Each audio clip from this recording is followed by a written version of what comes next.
दृढ़ कर्म एवं कर्मफल मीमांसा। लेखक सतीश आर्य। अध्याय 1 कर्म एवं कर्मफल।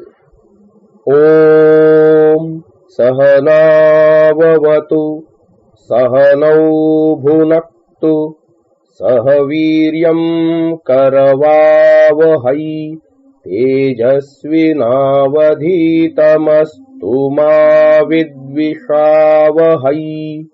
ओम शांति शांति शांति। तैत्तिरीय आरण्यक नवम प्रपाठक प्रथम अनुवाक। भाषार्थ। सहनाववतु। हे सर्वशक्तिमान ईश्वर, आपकी कृपा, रक्षा और सहाय से हम लोग परस्पर एक दूसरे की रक्षा करें। सहनौ भुनक्तु। और हम सब लोग परम प्रीति से मिल करके सबसे उत्तम ऐश्वर्य अर्थात चक्रवर्ती राज्य आदि सामग्री से आनंद को आपके अनुग्रह से सदा भोगें। सहवीर्यम करवावहै। हे कृपानिधे, आपके सहाय से हम लोग एक दूसरे के सामर्थ्य को पुरुषार्थ से सदा बढ़ाते रहें। तेजस्विनावधीतमस्तु। और हे प्रकाशमय, सब विद्या के देने वाले परमेश्वर, आपके सामर्थ्य से ही हम लोगों का पढ़ा और पढ़ाया सब संसार में प्रकाश को प्राप्त हो और हमारी विद्या सदा बढ़ती रहे। मा विद्विषावहै। हे प्रीति के उत्पादक, आप ऐसी कृपा कीजिए कि जिससे हम लोग परस्पर कभी विरोध न करें, किंतु एक दूसरे के मित्र होके सदा वर्तें। ओम शांति शांति शांति। हे भगवन, आपकी करुणा से हम लोगों के तीनों ताप, एक आध्यात्मिक जो कि आत्मा और शरीर में अविद्या, राग, द्वेष, मूर्खता और ज्वरादि रोगों से पीड़ा होती है, दूसरा आधि भौतिक जो दूसरे प्राणियों से होता है, और तीसरा आधिदैविक जो कि मन और इंद्रियों के विकार, अशुद्धि और चंचलता से होता है, तथा अन्य प्राकृतिक कारणों जैसे भूकंप, बाढ़, अतिवृष्टि, सूखा, अति शीत, अति उष्णता आदि से प्राप्त होने वाले दुख हैं। इन तापों को आप शांत अर्थात निवारण कर दीजिए, जिससे हम लोग कल्याणकारक कर्मों में सदा प्रवृत्त रहें।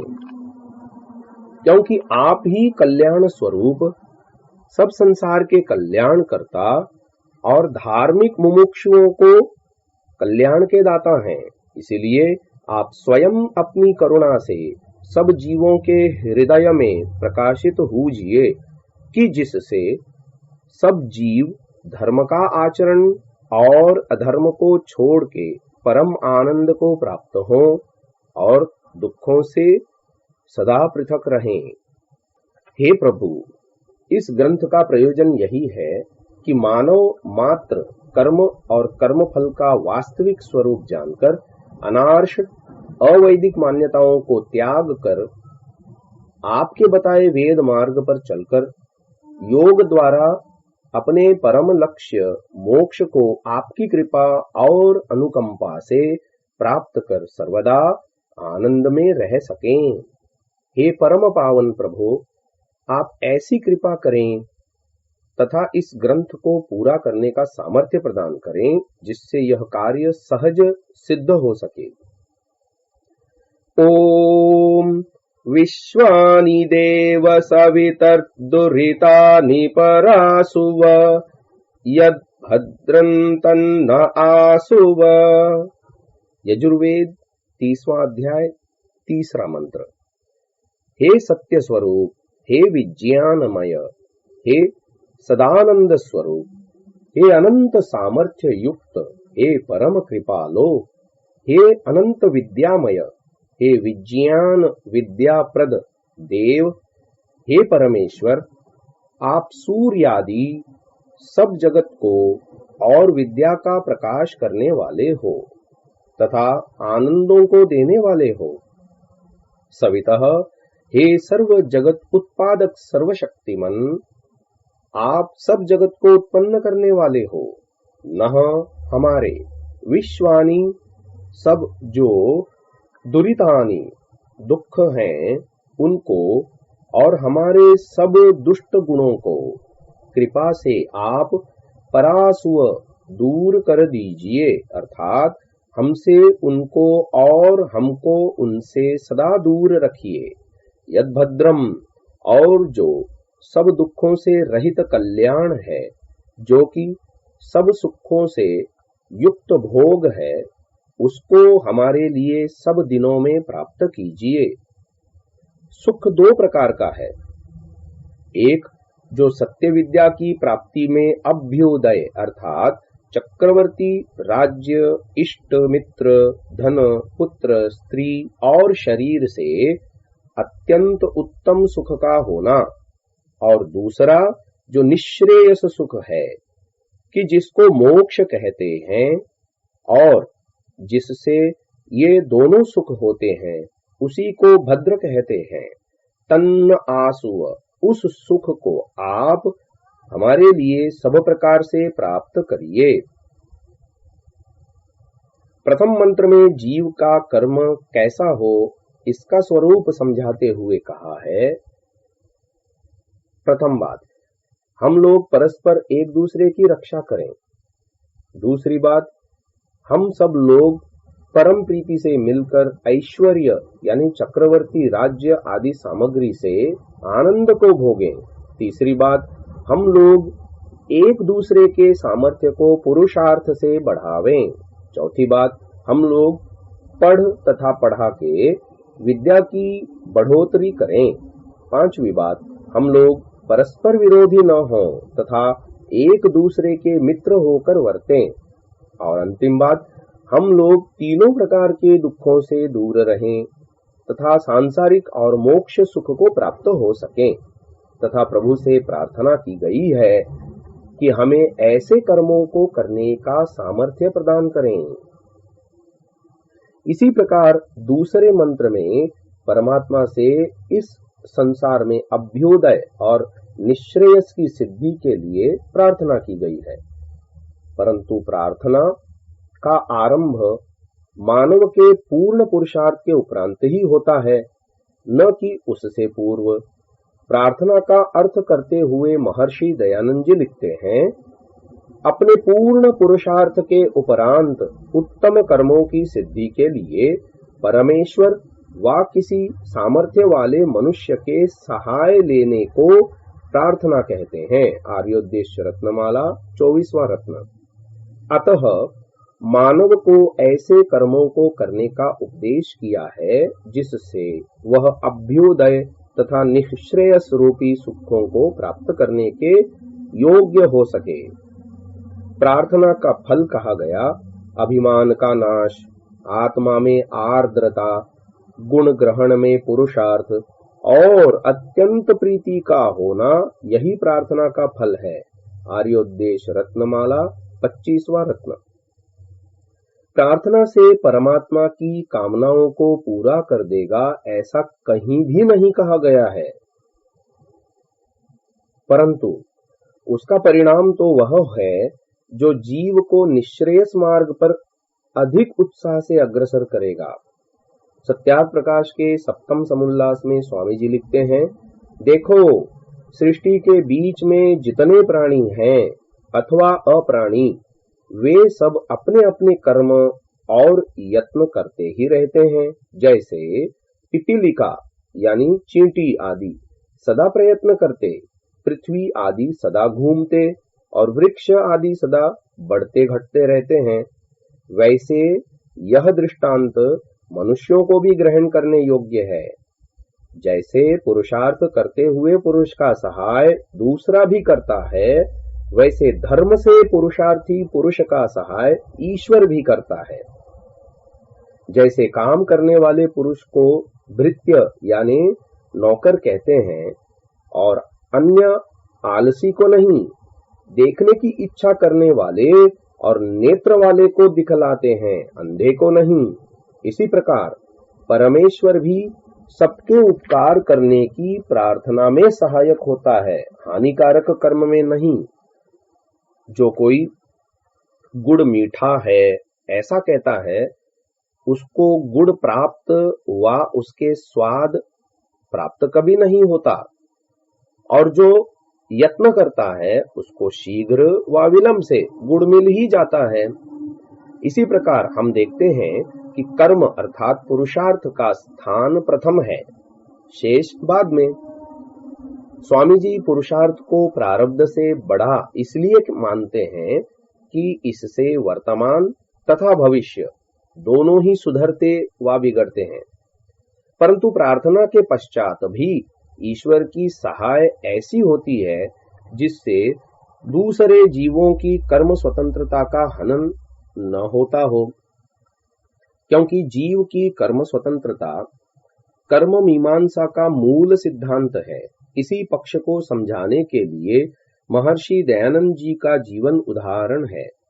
स्वामी जी ऋग्वेदादि भाष्य भूमिका के प्रार्थना विषय में निम्न प्रार्थना करते हैं, और आपकी कृपा के सहाय से सब विघ्न हमसे दूर रहें, कि जिससे इस वेद भाष्य के करने का हमारा अनुष्ठान सुख से पूरा हो। इस अनुष्ठान में हमारे शरीर में आरोग्य, बुद्धि, सज्जनों का सहाय, चतुरता और सत्य विद्या का प्रकाश सदा बढ़ता रहे। इस भद्र स्वरूप सुख को आप अपनी सामर्थ्य से ही हमको दीजिए। जिस कृपा के सामर्थ्य से हम लोग सत्य विद्या से युक्त जो आपके बनाए वेद हैं, उनके यथार्थ अर्थ से युक्त भाष्य को सुख से विदान करें, सो यह वेद भाष्य आपकी कृपा से संपूर्ण होके सब मनुष्यों का सदा उपकार करने वाला हो, और आप अंतर्यामी की प्रेरणा से सब मनुष्यों का इस वेद भाष्य में श्रद्धा सहित उत्साह हो, जिससे वेद भाष्य करने में जो हम लोगों का प्रयत्न है सो यथावत सिद्धि को प्राप्त हो।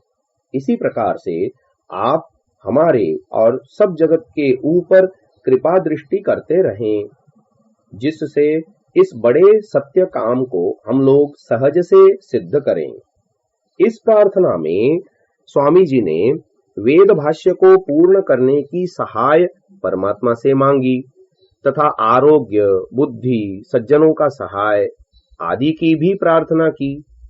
स्वामी जी ने ऋग्वेदादि भाष्य भूमिका के प्रारंभ करने का काल विक्रम संवत 1933 भाद्र मास शुक्ल पक्ष प्रतिपदा आदित्यवार, तदनुसार 20 अगस्त 1876 लिखा है।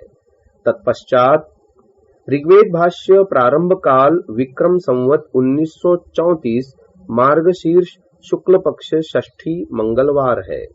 यजुर्वेद भाष्य प्रारंभ काल विक्रम संवत 1934 पौष शुक्ल त्रयोदशी गुरुवार लिखा है। इस प्रकार ऋग्वेद भाष्य प्रारंभ करने के लगभग सवा महीने के बाद यजुर्वेद भाष्य भी प्रारंभ हो गया था।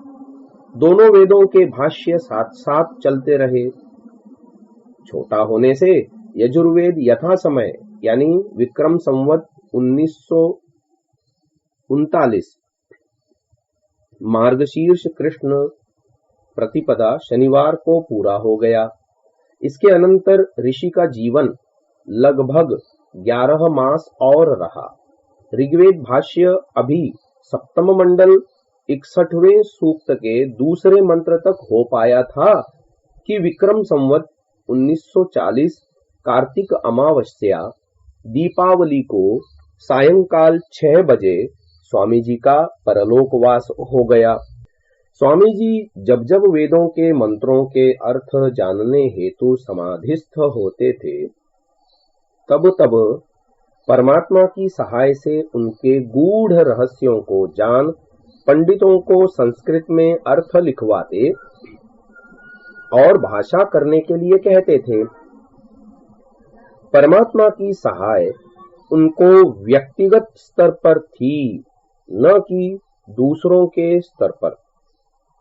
स्वामी जी ने अपने पत्र व्यवहार में कई स्थानों पर माना है कि पंडितों के प्रमाद आदि के कारणों से वेद भाष्य में संस्कृत भाष्य पर भाषा अनुवाद सही नहीं था। दूसरे, स्वामी जी का देहावसान वेद भाष्य पूर्ण होने से पहले ही हो गया और ऋग्वेद भाष्य भी पूरा न हो सका। स्वामी जी की मृत्यु के कारण जोधपुर की यात्रा में नन्ही जान वेश्या का षड्यंत्र, जगन्नाथ रसोइये द्वारा विष का देना, पश्चात डॉक्टर हकीम वैद्यों द्वारा ठीक चिकित्सा का न होना आदि थे। जो कार्य दूसरों की कर्म स्वतंत्रता में आते थे वे कार्य हुए और स्वामी जी का शरीरांत हो गया, परंतु परमात्मा ने इसमें से किसी का हाथ नहीं पकड़ा, क्योंकि ऐसा संभव ही नहीं है। क्या वेद भाष्य से उत्तम कोई ऐसा कार्य था जो मानव मात्र को आज के संदर्भ में सत्य मार्ग पर प्रेरित कर सके? परंतु इस महत्वपूर्ण कार्य के लिए भी परमात्मा ने वह सहाय न की जिससे कि स्वामी जी के जीवन पर विष प्रयोग न होते, अथवा होने के बाद भी उनके जीवन को आंतरिक शक्ति से बचाया जाता, जिससे कि महर्षि दयानंद वर्तमान शरीर के माध्यम से शेष वेद भाष्य पूर्ण कर सकते। परंतु जो हुआ वह इतिहास का अमिट सत्य है।